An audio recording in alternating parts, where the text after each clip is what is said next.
Peace and love, family. It's your boy Amari Asad with a quick little video about childhood traumas, right? And what I bring into your attention is this: a lot of our childhood traumas have made their way into our adult life, right? And what I mean by that, you can drug them along with you, and probably not knowing, subconsciously and consciously, right? And we get that, right? But the real work is, how do we identify with them, right?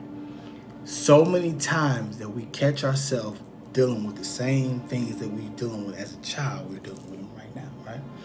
And for my example, for myself, I don't like the word promise, right? That is a childhood trauma that was embarked on me until now. I still don't like the word promise because I was promised so much as a child that the weight of it, the value of it, I don't use it. You know what I'm saying? And if someone want me to promise to them, then because it means so much to them, you know, I would take it. But in retrospect, if I say what I'm gonna do, I'm gonna do it. And that was what taught me as a child: mean what you say. You know, your actions, your words, however, mean what you say. That is one trauma that I can recognize that I have taken over into adult, that when people say they promise me something or they going to promise or you know, even that word I just don't like, I cringe, right? So, but at the end of the day, this is how I acknowledged it. You know, I try to figure out ways to basically not feel the way I feel, because energy is everything, right? So I want to really embark on a way that we can really relate and take this negative response from this word and make it a positive response. But it had to change here, right? So, and what I want you guys to understand, and why I bring this topic to your attention, is a lot of us is not growing in life due to our childhood traumas. A lot of us are not being the best we can be because of our childhood traumas. There's a lot of us right now are stagnant, not balanced, because of our childhood traumas. And let me tell you some things that childhood traumas that you probably didn't think with, especially for our women. And I love you dearly, but there's so many women out here right now have been told that they was overweight, they was too fat, they was too this, to that, all these things, right? And come to find out, you was perfect size. Perfect. And it's our family that do it the most to us. Our friends and family do it the most.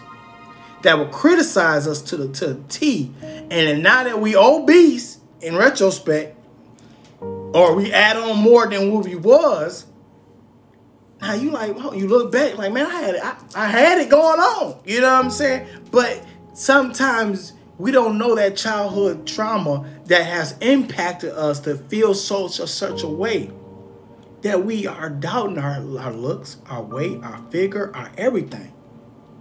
You should tell someone that they was ugly. You know, you're not going to amount up to anything.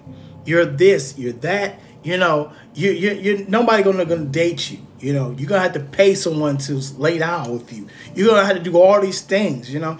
And so many times that the other trauma came outside our friends. Our trauma came with the boyfriend or girlfriend that we was dealing with. You know, I only dated you because, you know, you the only one that you picked me because, you know, you was desperate, you know, or, you know, you was the last chance, you know, you the last item on the shelf, you know, type stuff. And that looked upon, even when you lost your first, right? Your first time, and somebody said you was lazy in the bed. You know, they told you that, you know, you know, you was just laying there, you know, you wasn't doing anything, you know, or vice versa. Oh, you know, you got it, but you didn't do nothing with it. You know, you may be packing, but, you know, I ain't feel anything, you know, or, you know, it wasn't Boo Boo and Ray Ray style, you know. So all these traumas had led to us in our adult life, and now we're trying to play that it doesn't hurt. So the things that we do right now is because Keisha told me something, or Leroy told me something, my family told me something. In retrospect, is that who you are? Probably not. I guarantee you not. So I bring it to your attention. I'm not trying to be long-winded because this topic can go so long. I want you to identify, write it down, understand it, and make peace with it so you can become better in life.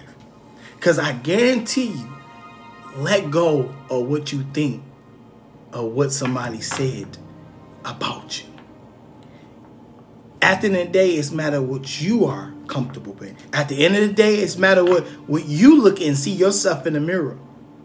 So many people love to bash someone, but you don't know what gets them to the point of being confident. And for you to shame on them, or you showing too much skin. They see a lot of people doing the challenge, whatever. Salute to you, right? But we don't know why they're doing the challenge, because someone, they were probably covered from head to toe. They never was showed the skin because they was told that it was evil, was told it was bad, you know. And you had the courage, but you was never to show them because somebody told you was fat, you was ugly, you was this, you was that. Whatever you're gonna do, use this crutch to come out, heal from what was said, develop your confidence, develop your will, your power, gain it back. I'm here to tell you that you are beautiful, regardless of how many layers of skin you got, extra weight you got on, how many this to that. You don't need eyelashes, eyebrows. You don't need all the money in the world to make them look at you different. You don't need the cars and all. If you want the car, make the car because of you. You want to wear this makeup, make sure it's you want to wear it. If it's you want to show skin because you want to show skin, not because it's going to get you attention or make that person that said something about you back then look at you now. Fuck them. They made their statement, let them lay in it. You, on the other hand, you have a beautiful mark about yourself that everybody needs to see, and that's you. That's you. So this trauma that we talk about, childhood, it goes so deep and it goes so far. I don't want to, you know, like I say, we can go talk for forever. And like I say, I want to put together a webinar for this, where we can go a little bit deeper. But I want you to acknowledge this topic. Share with your friends, share with your families and friends. Speak your truth on how you made me feel at a young age, and now I have adopted this now. This trauma was due to what you told me at 5, 6, and 8. 10 and 11 years old. You're not what they said you were. You're better than that. Just understand I love you. I care for you. I want you to be the best you can be. Peace and love, family. It's your boy, Amari Asad.